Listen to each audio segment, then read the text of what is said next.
47 বৎসর পরে কবর খোলা হয়েছে। হ্যাঁ, 47 বৎসর পরে কবর খোলা হয়েছে। কত বৎসর পরে? 47 বৎসর পরে সুলতান মাহমুদ গজনবী রহমতুল্লাহ আলাইহির কবর খুলা দেখছে, যেমন রাখছিল অমনি রাখা আছে, কাপড়ে মাটির একটু দাগও লাগে নাই,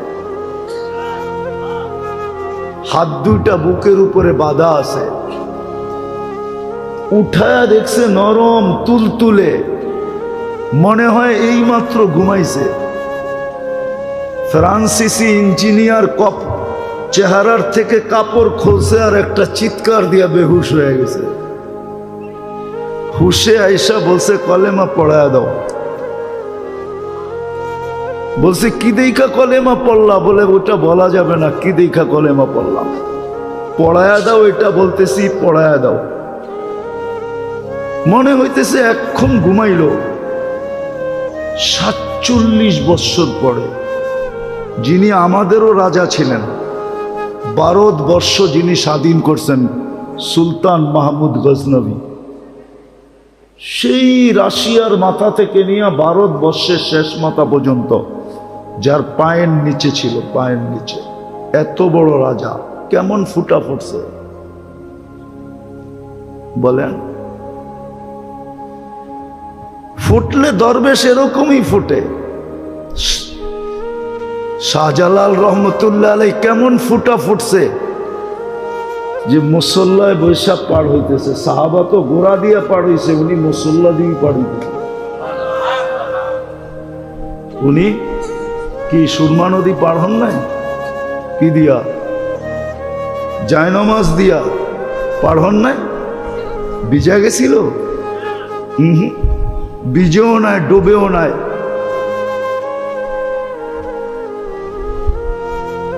এরকম ফোটা ফুটছিলেন। তো যেটা বুঝাইতেছিলাম, যেরকম চাঁদের আলো না হইলে আমাদের ফুলে কোনোদিন ঘ্রাণ আসতো না, বিজ্ঞান বলে কালার আসতো না, ফলে স্বাদ আর মজা আসতো না, রং আর ঘ্রাণ আসতো না। সূর্যের আলো না হলে ফুল কোনোদিন ফুটতো না।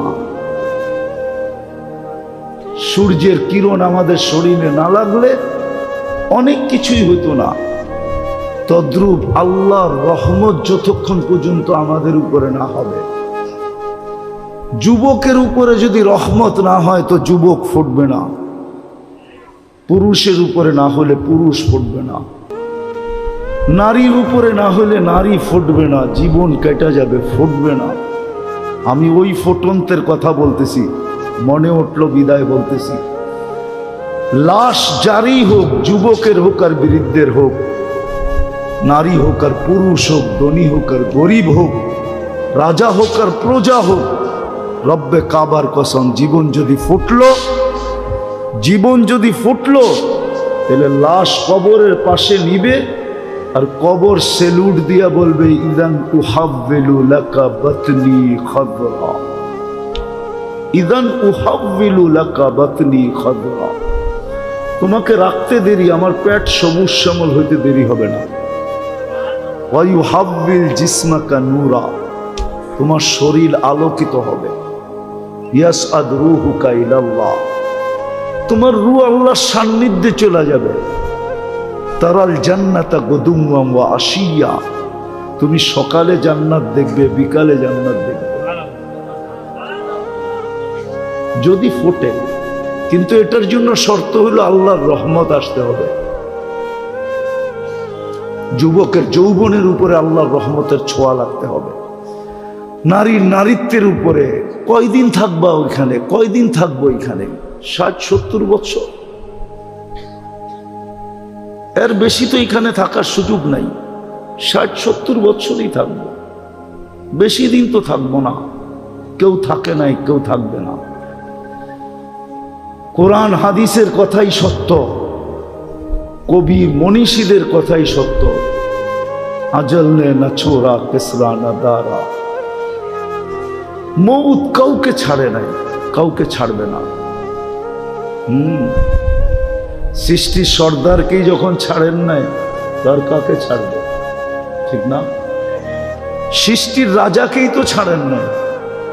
মুহাম্মদুর রাসূলুল্লাহ সাল্লাল্লাহু আলাইহি ওয়াসাল্লাম সৃষ্টির রাজা, সৃষ্টির সর্দার।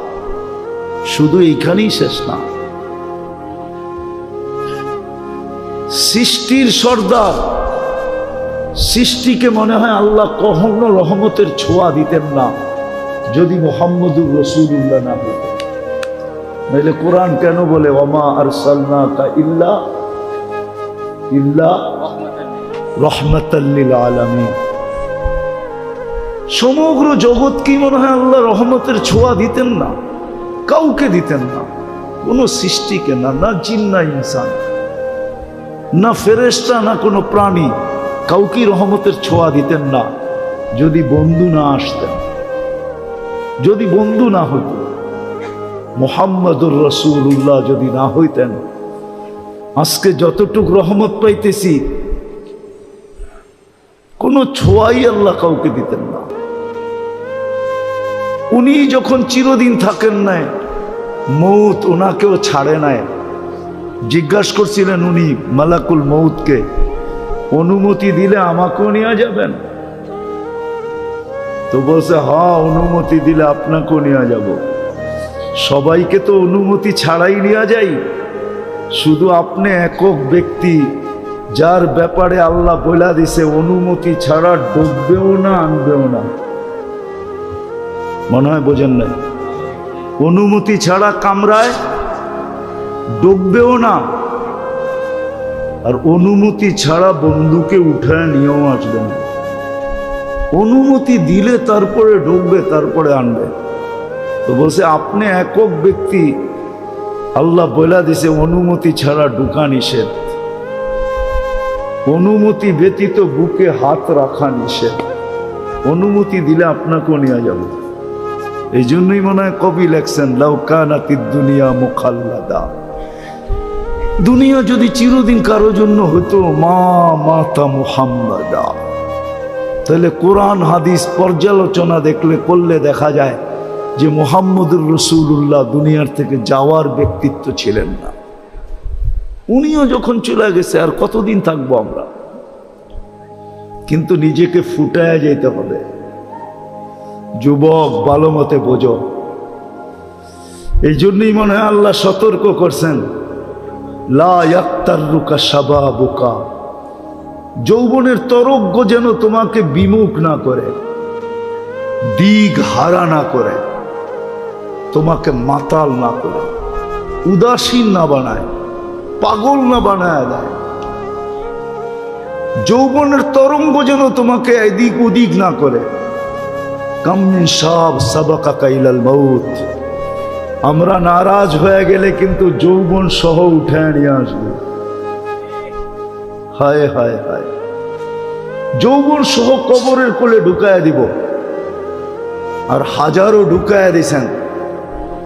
আজকের দুনিয়ায়, আজকের দিনে খুঁজলেও পাওয়া যাবে সারা দুনিয়ায় কয়েক লক্ষ মানুষ মারা গেছে, তার ভিতরে পাওয়া যাবে যুবকের সংখ্যাই বেশি।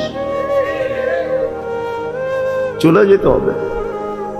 বাকি নারী পুরুষকে আল্লাহ সতর্ক করছেন লা তাফরাহ বিদুনিয়াইকা,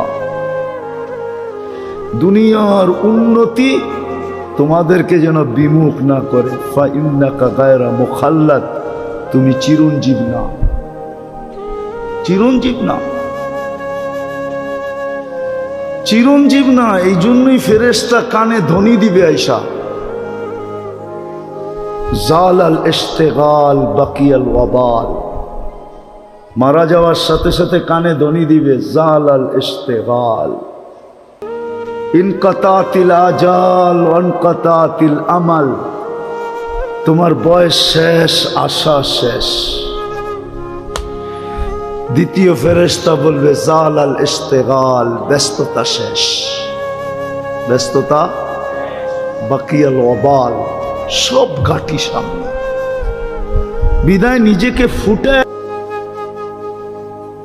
সত্য এটাই, 14 তারিখে ফুটন্ত ফুল ব্যতীত কেউ হাত দেয় না। জানে যেই ফুল ফোটে নাই ওটা নিয়ে গেলে জুতার বাড়ি দিব, জুতার বাড়ি। মনে হয় বোঝেন নাই, যুবকরা কিছু কিছু হয়তো বুঝছে, ঠোঁট দেখা বোঝা যায়। ফুটন্ত ফুল ছাড়া কেউ হাত দিয়া ছোঁয় না, ঠিক না? ছোঁয় না কি? হ্যাঁ, গ্রাম না থাকলেও চলে, কিন্তু ফুটন্ত হইতে হবে। কি ফুটন্ত? আর যদি ফুটন্ত না হয় লয়া গেলে জুতা, জুতা, ঠিক না? হ্যাঁ, আই ডট ডট ইউ লিখবো তো দূরের কথা, জুতা দিব, জুতা। আই ডট ডট ইউ বোঝো? বোঝে এরা, ফিডার তো খায় না, কিন্তু লড়ে চড়ে না আর কি। আই ডট ডট ইউ লিখবো না, বরং জুতার বাড়ি, জুতা ফেসবুকের ভিতরে ঢুকায়া তোমার মুখের উপরে মেরে দিব। কইব তুই একটা ফুটন্ত ফুল আনতে পারোস নাই? তো ফুল ফুটা ব্যতীত যেরকম মানুষ হাত বাড়ায় না, রব্বে কাবার কসম আল্লাহ ফুটন্ত ব্যতীত কারো দিকে তাকান না। আর ফোটে কখন? যখন রহমত পতিত হয়, আল্লাহর রহমতের ছোঁয়া যখন লাগে তো ফুটন্ত হয়ে যায়। তখন পাওয়া যায়, ওই যুবকও পাওয়া যায় যে সারা রাত্র দাঁড়ায় দাঁড়ায় কাঁদতেছে। আল্লাহ যদি বলে কাঁদিস কেন, তো চিৎকার দিয়া বলে না সোনে মে মজা না খানে মে মজা, সির্ফ আতা হ্যায় তেরে আগে রোনে মে। কিছুতেই তো মজা পাই না, শুধু কান্নাই মজা পাই, এই জন্যই তো দাঁড়ায় দাঁড়ায় কাঁদতেছি। আছে, আমাদের সমাজে আছে, আলহামদুলিল্লাহ আছে। যুবকের যদি আজকে বুঝে আসে, তাহলে এইখানেও যুবক তৈরি হইতে পারে যে রাত্রে দাঁড়ায় দাঁড়ায় আল্লাহর সামনে কাঁদবে আর চিৎকার দিয়া বলবে আর কত, কবে কবে দেখা হবে, কবে কবে, কার সাথে? আল্লাহর সাথে। কবে মিলবে জান্নাত? দুনিয়া ভাল লাগে না। হ্যাঁ হ্যাঁ আছে যুবক, এরকম যুবক আছে, সমাজে আছে আলহামদুলিল্লাহ, আমরা খুঁজে পাই মাঝে মাঝে, যাদের দুনিয়া ভাল লাগে না। ও সারাক্ষণ ভাবে কবে যাব জান্নাতে। কেননা জান্নাতের স্বাদই তো ভিন্ন, ঠিক না? কি কি কও? দুনিয়ার নাচ কি নাচ নাকি? এ তো হাত পাও বেকা করে, ঠিক না? এটার নাম নাচ। নাচ তো হবে জান্নাতে, যার সাথে পুরা জান্নাত ডান্স করবে। কি কি 40 বছর টানা নাচ না, যে নাচবে সে ক্লান্ত হবে, যে নাচ দেখবে না সে বিরক্ত হবে। মজা বাড়তেই থাকবে, বাড়তেই থাকবে। আর বাড়বে না কেন? যে নাচতেছে ও তো পড়ে আছে 3 কিলোমিটার ঘেরের লেহেঙ্গা। কি লেহেঙ্গা বোঝেন? কয় কিলোমিটার ঘের? এরম মারলে 3 কিলোমিটার জায়গা নিয়ে ফুলা উঠবে। যাকে হাঁটু পর্যন্ত বানাইছেন আল্লাহ মুস্ক দিয়া, কমর পর্যন্ত বানাইছেন আম্বার দিয়া, কাত পর্যন্ত বানাইছেন জাফরান দিয়া, উপরের চেহারাটা বানাইছেন হোয়াইট কাফুর দিয়া। 120 ফিট লম্বা হবে, চুলটিও 120 ফিট লম্বা হবে। নাচতে নাচতে যখন মাঝে মাঝে চুলের আগা তোমার মুখে মারবো না, আল্লাহর রসুল তো একটা চুলের কথা বলছে, আকাশের নিচে লাড়া দিয়া দিলে লাতা আত্মারাতি দুনিয়া কুল্লা, সারাটা দুনিয়া সুগরানে মোহিত হয়ে যাবে। আর পুরা বেনিটা যখন তোমার মুখে লাগাবে তো কেমন সুবিধান হবে। ও যুবক, একটু ভাবো না। মজা বাড়তে থাকবে, কিন্তু নাচতে নাচতে এক সময় বলবে আর কত নাচ দেখবি, 40 বছর হয়ে গেছে। হ্যাঁ, খালি নাচেই দেখবি, ভিতরের কোনো কাহিনী দেখবি না। মনে হয় ফিডার খায়, কিচ্ছু বোঝে না। চল কামরায় তোরে কাহিনী দেখাই। আল্লাহ বানায় রাখছে, এই জন্যই তো যুবক সারা রাত্র কাঁদে। আল্লামা কর্তুবী রহমতুল্লাহ আলাইহি লেখছেন, এক যুবক সারা রাত্র নামাজ পড়তেন, সারাদিন রোজা রাখতেন। গড়ালারা বুঝাইছে এরকম করিস না, পাগল হয়ে যাবি। বন্ধুরা বুঝাইছে, কার কথা মানে ও? মজা পাইলে কি আর কারো কথা মানে? কি মানে নাকি? হ্যাঁ, নাইলে মাদক নিরাময় সেন্টার এত হইতো কেন? ও তো মাদকে মজা পায়, এখন নিরাময় সেন্টারে যাইও ছাড়তে চায় না, ঠিক না? ছাড়ে নাকি? ওইখান থেকে বাইরে আইসা যেই সেই কি ওই যেটা বলে ওইটা তো বলি, ঠিক না? আমি শেষ জায়গায় চলে আসছি, কিন্তু নামাজের সময় হয়ে যেতেছে। তো জান্নাতে মজা বাড়তে থাকবে। তো যুবককে বুঝাইছে পাগল হয়ে যাবি। একদিন সকালে রাস্তা দিয়ে দৌড়াইতেছে আর বলতেছে, আইনা আইনা। আইনা কোথায়?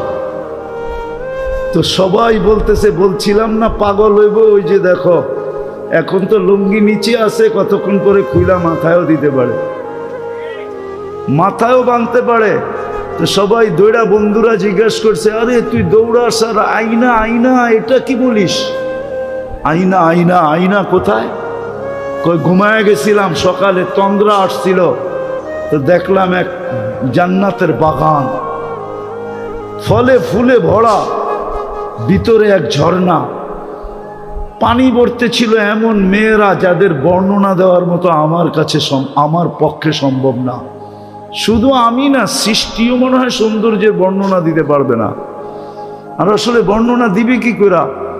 আল্লাহর রসুল তো বলছে জান্নাতি মেয়েদের পায়ের সৌন্দর্য বলছে, লাউ কাশাফা সাকাইহি লাগাবা দাউ শামস, পাও খুলে দিলে সূর্য চিরদিনের জন্য হারায় ফেলবে।